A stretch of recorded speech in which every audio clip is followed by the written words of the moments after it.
Of nature, परिवर्तन संसार का नियम है। इसी के तहत हमारा आज का टॉपिक है उपभोक्ता संरक्षण अधिनियम।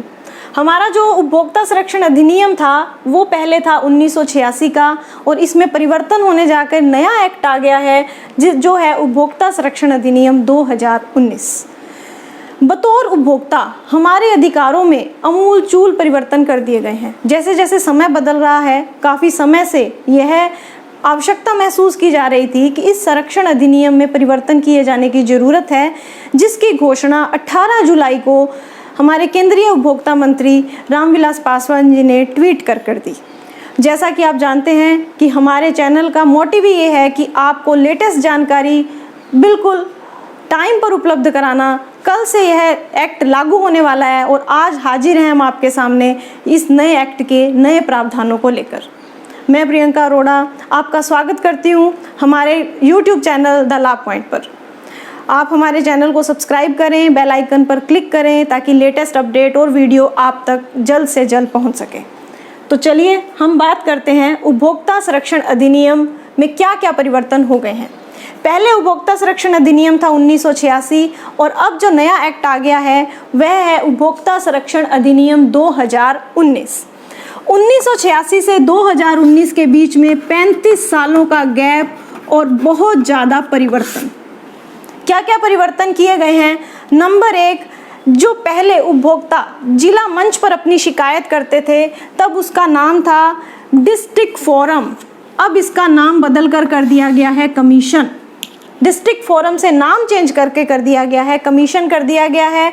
दूसरा, हम पेक्यूनरी जुरिडिक्शन की बात करें तो जब हम डिस्ट्रिक्ट कमीशन के अंदर अपनी शिकायत दर्ज कराएंगे, पहले फोरम पर यह शिकायत अप टू 20 लाख ही करवाई जा सकती थी। 20 लाख तक के उपभोक्ता मामले ही जिला मंच में सुने जाते थे, परंतु अब 1 करोड़ तक के मामले जिला आयोग को सुनने की अनुमति दे दी गई है। दूसरा, हम बात करते हैं यदि स्टेट कमीशन और नेशनल कमीशन की बात करें तो वह दायरा भी बढ़ा दिया गया है। यदि हम SCDRC की बात करें तो उसकी लिमिट हो गई है 1 करोड़ से 10 करोड़ तक हो गई है, और जो नेशनल की है वह कर दी गई है लिमिट 10 करोड़ से ऊपर। यह चेंज भी इस अधिनियम के तहत कर दिया गया है। अगली बात करते हैं इस अधिनियम में और क्या क्या बदलाव हुए हैं। अगला हम बात करते हैं टेरिटोरियल जुरिडिक्शन में क्या चेंज आया गया है। पहले जो उपभोक्ता था, जो शिकायत करता था, वह कहाँ शिकायत कर सकता था? कॉज ऑफ एक्शन जहाँ हुआ है वो वहाँ शिकायत कर सकता था। सामान जहाँ खरीदा गया, जहाँ खराब हुआ, वह अपनी शिकायत उसी क्षेत्राधिकार के तहत कर सकता था। परंतु अब परिवादी को अधिकार है कि वह जहाँ रहता है वहाँ भी शिकायत कर सकता है। और इवन एक और प्रावधान किया गया है कि परिवादी कहीं से भी वीडियो कॉन्फ्रेंसिंग के द्वारा भी सुनवाई के तहत शामिल हो सकता है। कहीं से भी, देश के किसी भी कोने से वह शामिल हो सकता है।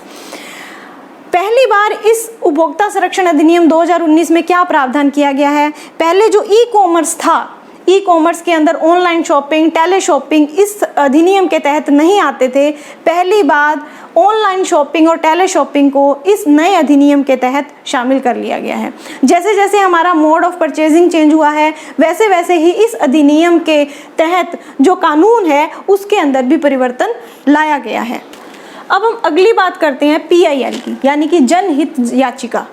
जनहित याचिका दायर करने का अधिकार पहले 1986 के अधिनियम में नहीं था, परंतु अब नए अधिनियम के अंदर यह अधिकार भी दे दिया गया है। यदि आप अपनी सोसाइटी में, अपने इर्द गिर्द कहीं पर भी कुछ गलत होता देखते हैं, कोई ठगी कर रहा है, कोई गलत प्रचार कर रहा है, उसके तहत PIL भी दायर की जा सकती है। अगला जो है, एक और इसके अंदर प्रावधान किया गया है, भ्रामक प्रचार पर भी रोक लगाई गई है। यदि कोई कंपनी या कोई सर्विस प्रोवाइडर अपने प्रोडक्ट का भ्रामक प्रचार करता है, उसके खिलाफ भी इस नए अधिनियम के तहत सख्त प्रावधान किए गए हैं। अगली हम बात करते हैं शिकायतकर्ता का डेटा।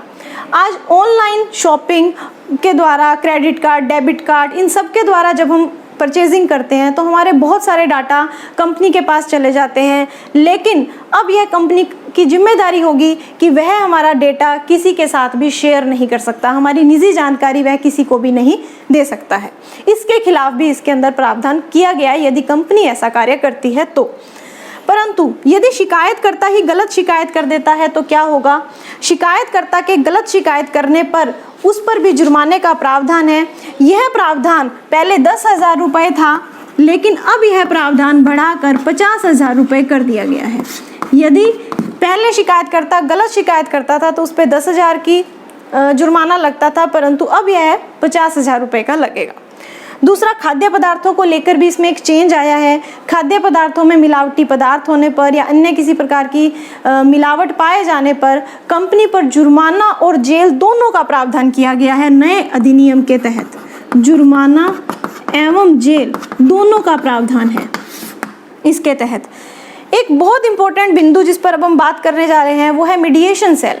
यदि शिकायतकर्ता अपनी की गई शिकायत को कोर्ट के बाहर आपसी सहमति से सुलझाना चाहता है तो मीडिएशन सेल का प्रावधान भी इसके तहत किया जा चुका है। हमने आपको मेन मुद्दे जो इस नए एक्ट के अंदर परिवर्तन हुए हैं उसको बताने की कोशिश की है।